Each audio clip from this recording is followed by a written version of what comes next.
The following podcast is a production of Radio Felician, the voice of Felician University of New Jersey and the home of alternative rock done right. Available via iHeartRadio, TuneIn, the Radio Felician app, and at radiofelician.com. Radio Felician University.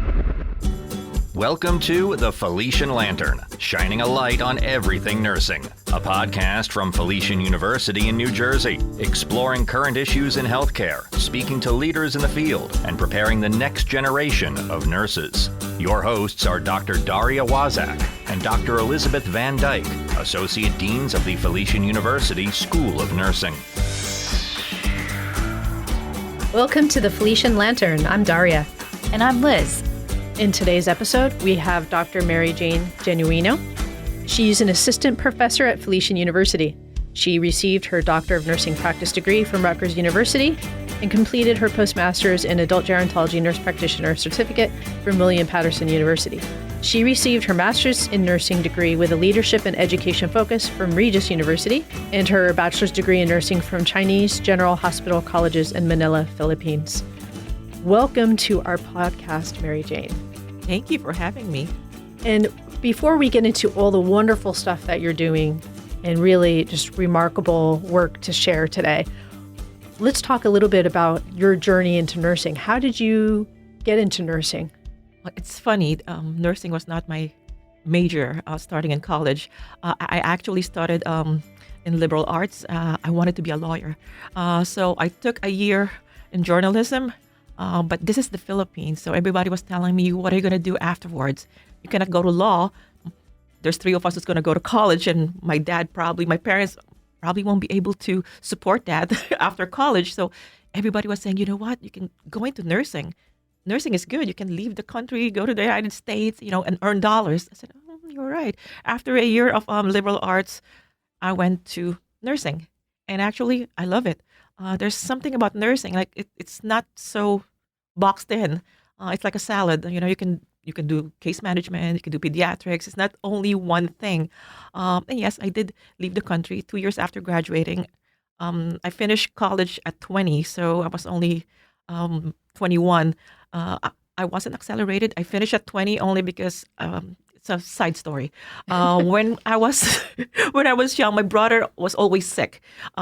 He had a private tutor, so the private tutor became also my babysitter. So every time she was tutoring him, I listened. So when it's time for him to go take his entrance exam for his first grade, I went with him.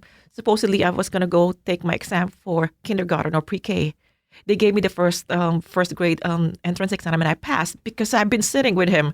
And they said, well, she can go. And I was 6 at the time, so I went to first grade. That's why I graduated early. So at 20, I finished college, and I started working. I worked for like 2 years in the Philippines, and I left like I was 23. And I met my husband, actually. He was the one who picked me up at the airport. He was my boss's son. Oh. So the joke was I was a mail order bride. Yeah. So the joke in the family was like, yeah, mom imported you from the Philippines because he picked me up from college. But yeah, that was my journey. But yeah, it's been fine. And that's so how far. you met your husband. That's how I met my husband. And he picked us up from the airport. Did you go straight to New Jersey, or did you live New Jersey? Okay, yeah, and I know Jersey. you were at Berkeley College before Felician. Yes. How did you end up at Felician? Well, actually, I was the chair of the nursing program at Berkeley, and I knew Dr. Myhal from attending the Dean's Consortium. When my husband passed away, it was too much for me, the responsibility at the time, and I said, I just want to teach. I cannot do the 50-hour work week at the time. I was in charge of the PN and the PN to BSN program and the PCT, and they're starting a master's program. I said, at the time, I can't. So I actually emailed Dr. Myhal, is there an opening for a faculty position? And I interviewed and I got the job. And this is actually perfect for me, and I love everyone. I mean, I miss being on that side, but not really. Teaching for me is much better. The hours are better. I don't have to do that 50-hour work week and be out of the house. With my family, it's a little bit different. I know if I told you, my youngest daughter is autistic. She's 23, and without my husband, it's harder for me. And my mom lives with me too, and she has dementia. So it's like, yeah, the good Lord, like, think that let's see what Mary Jane can do. Not only let me give your mom dementia. She was diagnosed right after my husband passed away. Wow. So and she lives with me. Yeah, unfortunately, I cannot throw her anywhere else. I don't think anyone would take her. My brother lives in Jersey City, but it's different. I'm the only daughter, so she stays with me. So, Well, what a journey. What a journey. Yeah. And how all of these factors have played into who you are today in your career and the amazing accolades that you have in your, personal life. Obviously, you're a hero to your family, but also in the nursing field, and especially within the state of New Jersey, and how you're so well renowned and regarded within your peer group as well. This is the Felician Lantern, shining a light on everything nursing.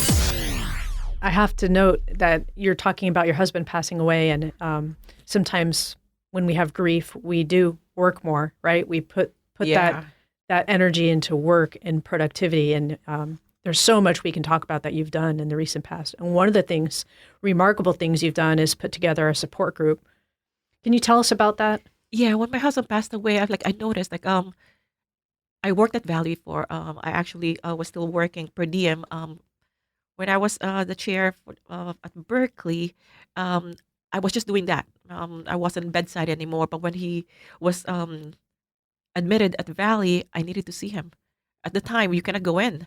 It was hard for me. I know a lot of people, so they actually will FaceTime me. They will say, MJ, I'm here with your husband. I'm going to prone him. You want to see him? And things like that. It's like, you want to bring in something when he was still able to eat. I'll bring in food.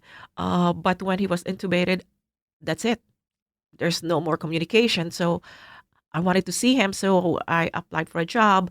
And I saw a lot of my fellow nurses, like even the critical care nurses, they cannot even look me in the eye. They're just so And he had worn out. COVID-19. There was COVID-19. There was 2020. They were And you got a job there so you can be there closer to your husband? to be able to get That's in. Because amazing. I figured that if I'm working there, then maybe I can sneak in the ICU because I know them. I know some of the people who work in ICU. They may be, hey, come on, MJ, you can go in. That was my intent. But before I can start, and actually even the supervisor in HR told me, don't go through Valley, go to the agency. It's faster, so you can get in right away. But unfortunately, he passed away before I could start. But then I worked anyway because 2 weeks after he passed away, I started working because I needed to get out of the house. And I also noticed if I feel this way, I'm pretty sure a lot of them. I don't think I didn't think that I was the only nurse. You're not the Yeah. only one that feels Yes. this need for connection Yeah. and belonging and being able Exactly. to share. Yeah, and it's different. It's different. Like if you lost someone, but being a nurse, you knew there's a lot of question. Even now, there's still some things that I said. Could I have asked for an ECMO? Maybe and I did. Should I have pushed for it? So I felt like I needed to do something. And there was like a support group actually for widows, but not for nurses. And I think that our grief was different. So I started that a group of nurses, and it was okay for them. It lasted for like a year or so, and I'm glad. I think people have moved on.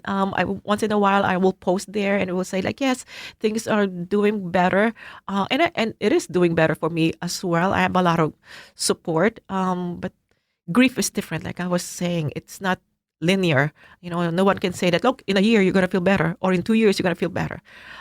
So that's what I wanted for that support group, and it's a safe place for everyone to talk about it, as a nurse anyway. Yeah.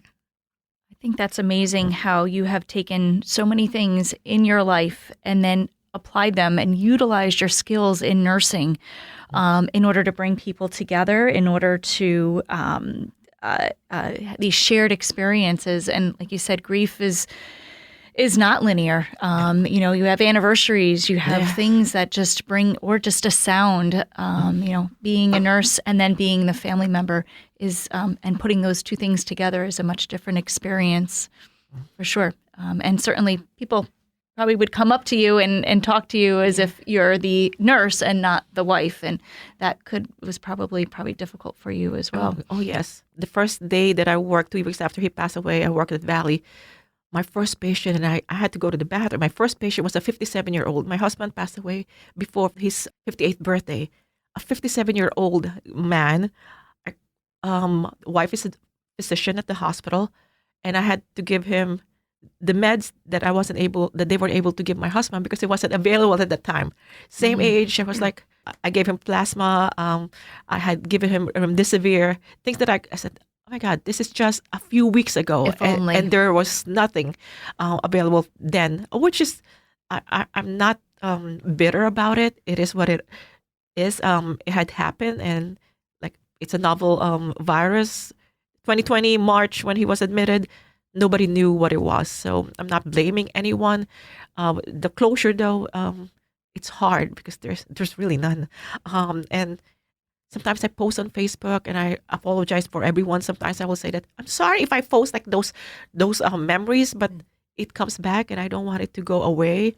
Like yesterday, I just posted a video of a voice that my daughter had given me for Christmas, the first Christmas in 2020 that we didn't have him. It's a voice of him. Still does. It still brings me back. So when I cry, it's nothing. I'm not depressed or anything. I cry when watching Hallmark a commercial. Those so are it's beautiful not memories to hold on to. exactly. So it's not. Don't get alarmed. Wow. Well, let's talk about your other leadership role in addition to leading the support group. Your leadership in many professional organizations. You were immediate past president of NJSNA, the New Jersey State Nurses Association for Region 2, and co-chair for the Education Committee for the Philippine Nurses Association of New Jersey. Can you tell us about some of this work and what you're doing now?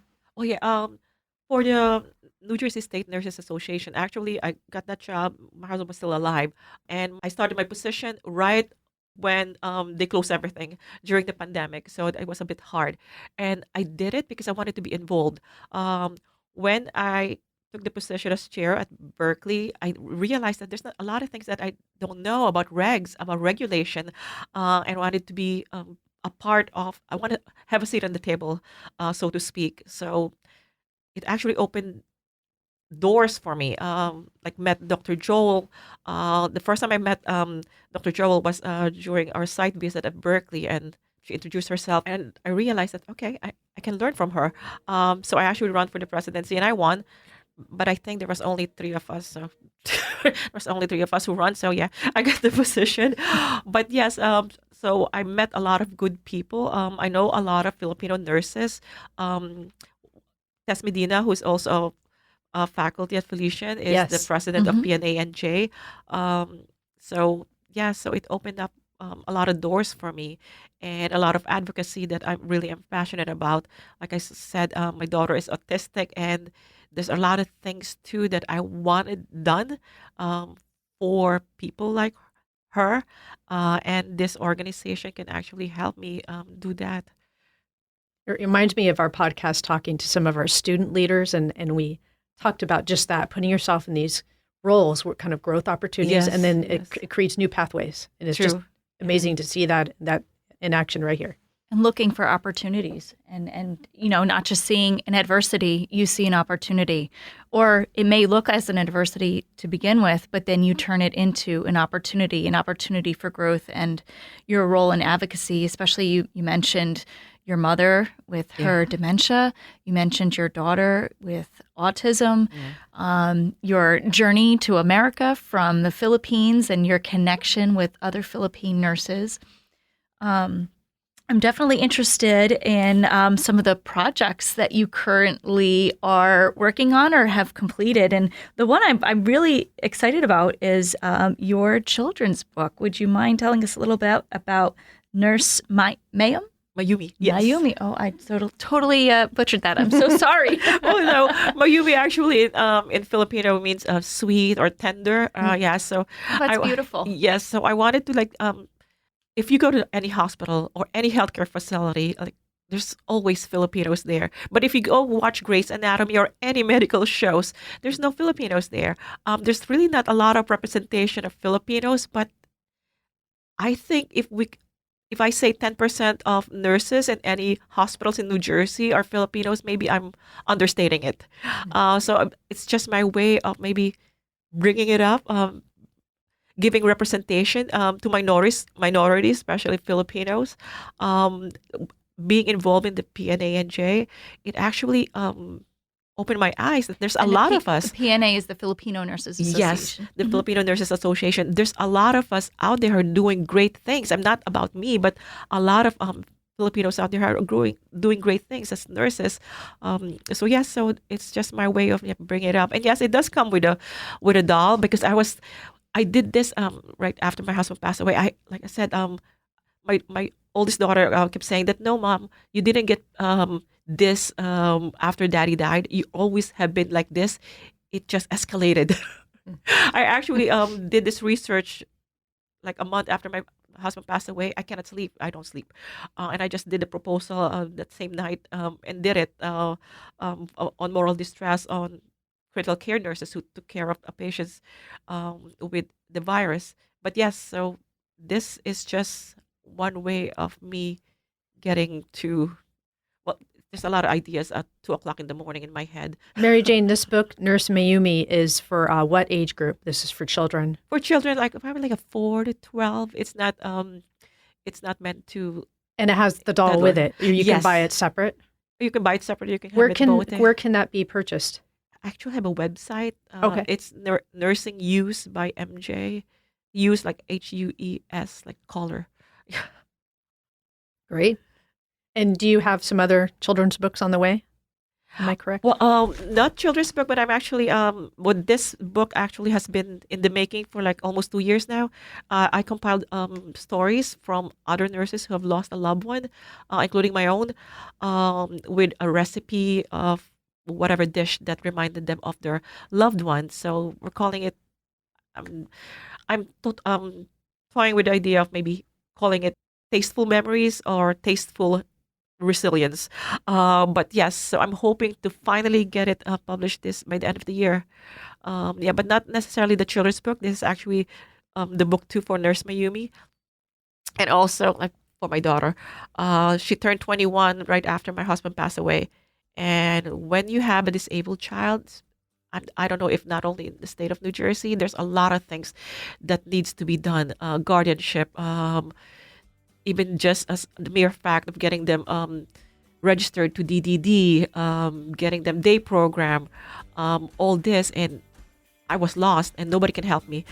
So I actually am compiling like a self-help book. Oh, okay. What's DDD? Department of Developmental Disabilities. To help family members, like parents or maybe caregivers, know how to navigate how to navigate when their kid turns 21, just to give them idea on what to do next. I have to say, we could probably talk to you for hours about all the wonderful work you've been doing. You also have a recipient of multiple awards, and we're lucky to have you as one of our faculty members here at Felician. And thank you so much for taking a little time out to talk to us about all the stuff you're doing. Yes, thank you so much for joining us. Thank you very much. This podcast has been a production of Radio Felician, the voice of the Franciscan University of New Jersey. The views expressed are solely those of the hosts and guests and are not official statements of Felician University. Visit Radio Felician on the web anytime at radiofelician.com. Want to send an email? Reach out at radiostation@felician.edu. Radio Felician, the Falcon.